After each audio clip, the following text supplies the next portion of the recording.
تعال هقول لك على حاجه. تعال، الصفقات دي مش علشانك انت، دي عشان كاس العالم. اصل انا هلعب في كاس العالم شهر 6 الجاي. لا تخف ولكن احذر.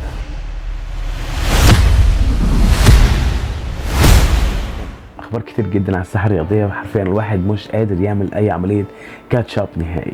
في غضون اسبوع النادي الاهلي بيعلن عن صفقات مدويه عشان تلتحق بالفريق الاول النادي الاهلي. في بعضهم هينضم immediately وبعضهم هينضم بعد نهايه الموسم ان شاء الله، ويقدر ان هو يلعب معانا كاس العالم. النادي الاهلي ضم صفقات زي مصطفى العش، جرانيشار المهاجم، عندك كمان احمد رضا لاعب بتروجيت، كمان الصفقه تقيله جدا تريزيجيه ما حدش يقدر يختلف عليه. تريزيجيه هو اللي كان شايل منتخب مصر في اخر سنتين، واخد الدنيا وساحب البساط من تحت كل اللعيبه بما فيهم محمد صلاح. صفقه تريزيجيه دي هي بصراحه الصفقه السوبر اللي انا كنت مستنيها. ازيدك من الشعر بيت بقى، طبعا مصر كلها عارفه دلوقتي ان بن شرقي بقى اهلاوي، وكأن كابتن محمود الخطيب عايز يرجع الجيل الذهبي للنادي الاهلي من تاني، الجيل الذهبي بتاع ابو تريكه وبركات ومتعب. وبكده الاداره تكون رمت الكوره في ملعب كولر، وكل العيون دلوقتي هتبقى على كولر. فخد بالك يا كولر عشان الجاي هيكون انت. فنسيبنا بقى من افتكاسات وما عادش ليك اي حجه. مش بعد ده كله تقعد لي بن شرقي على الدكه وتبدا لي بكريم الدبيس جناح.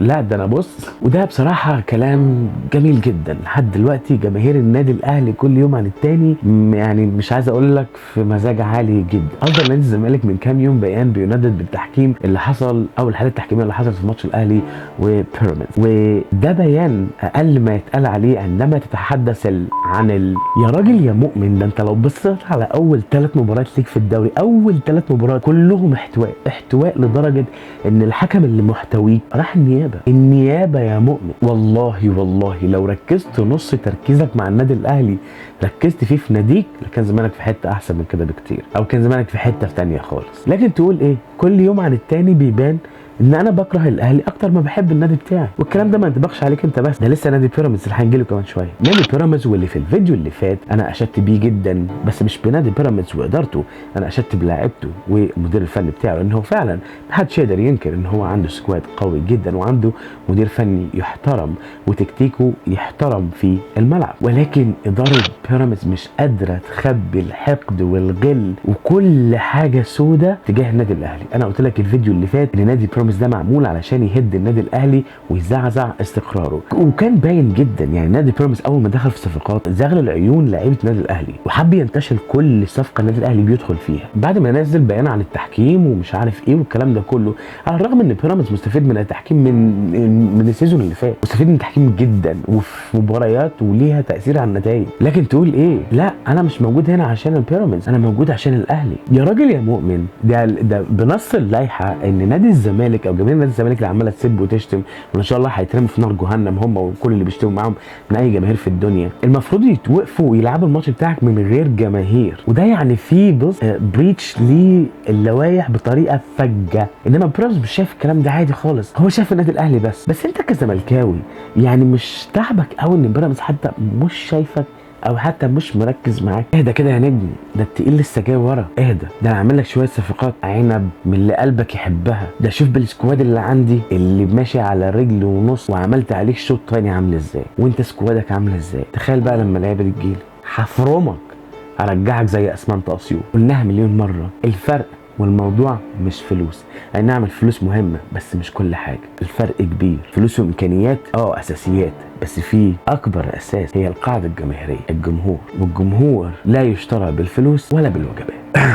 من يومين احمد الخضري حب يعمل نمره وراح رزع كلمه هو اصلا مش عارف الكلمه اللي طالعه من بقه عامله ازاي او تقيله عامله ازاي. بيقول لك ايه، الدوري موجه. قال الكلمه دي في وش مين؟ سيد عبد الحفيظ. سيد سيد ابدا، اقسم بالله غسله وعصره ونشره وخلاه هو وفتح الله ما يسواش بطله، وطلعهم هما الاثنين مسرح، طلعهم ترند. وفعلا رد عليهم الرد الامثل. يا عم انا الحكام كلها بتحكمني وخسرنا 50% من الماتشات، ما تركب الدوري. مش عارف تركب الدوري ليه؟ على رايه هو انت جاي تجيب خيبتك فيا انا؟ زبط. نداء MBC مصر، ما تطلعوش اي حد مع سيد عبد الحفيظ علشان بجد هيقلل منه. ونداء لاي ضيف بيدخل مع سيد عبد الحفيظ في ديبيت، اعرف هتقول ايه ووزن كلامك كويس، عشان سيد عبد الحفيظ ما بيرحمش وما بيسترش، هيخليك عريان وهيطلعك مسرح. فاحترم نفسك في الاول كده وشوف انت بتقول ايه. اهو جه حب يكسب بونت على قفا الجماهير، ردت في وشه. من اكتر الحاجات بصراحه اللي مزعلاني الفتره الاخيره هو علي معلول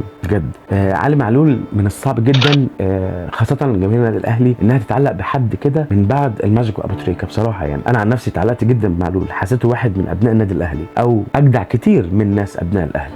الطريقه اللي مشي بيها علي معلول لا تليق بعلي معلول ولا تليق بتاريخ ومشوار وتضحيات علي معلول مع النادي الاهلي. وانا بصراحه واحده من اكتر الحاجات اللي كنت بكرهها في كولر ان هو كان عنده حاله اصرار ان هو ما يقعدش علي معلول في القائمه علشان هو طماع عايز يجيب ناس تانية. هو انا ما اعرفش هو كولر يعرف مين علي معلول ولا ما يعرفوش. اي نعم هم لعبوا مع بعض شويه، ولكن علي معلول ده حاجه كبيره جدا لجماهير النادي الاهلي. انا عارف ان الكوره او في ناس بتقول الكوره لا تدار بالمشاعر، ولكن الكوره كلها مشاعر. علي معلول المفروض بجد والله يرجع النادي الاهلي، حتى لو مش لاعب المفروض يرجع حد يشتغل في النادي الاهلي. انا عارف ان علي معلول طلب ان هو يمشي عشان يرفع الحرج عن الجميع، وبصراحه حقه لان كل واحد عمال يرميه في ملعب التاني سواء كولر او الاداره وكولر، فالراجل شال الحرج من على الجميع وقال انا همشي. ولكن في بعض التقارير يعني هو بيديك بصيص من الامل ان ممكن علي معلول فعلا يتأيد. ولو اني كان نفسي في عز مثلا اصابه يحيى عطيه الله، طب انت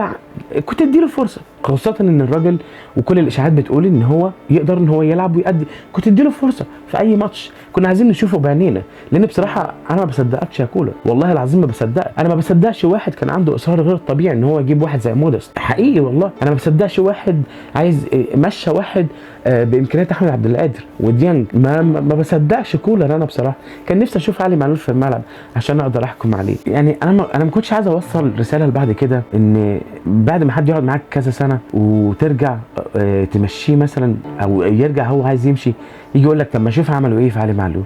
مش عايز الكلمه دي تتقال، مش عايز الكلمه دي تتقال والله، لان احنا اكبر من كده بكتير جدا. فان شاء الله رب العالمين علي معلول لو مش هيرجع لعيب في النادي الاهلي يرجع على الاقل في منصب اداري في النادي الاهلي، لان احنا متعلقين بيه، احنا بنحب علي معلول جدا وهو بيحبنا جدا. وعلي معلول عمل كتير وجاب كتير للنادي الاهلي، فدور النادي الاهلي ان هو يرد الجميل ويقول له على الاقل شكرا.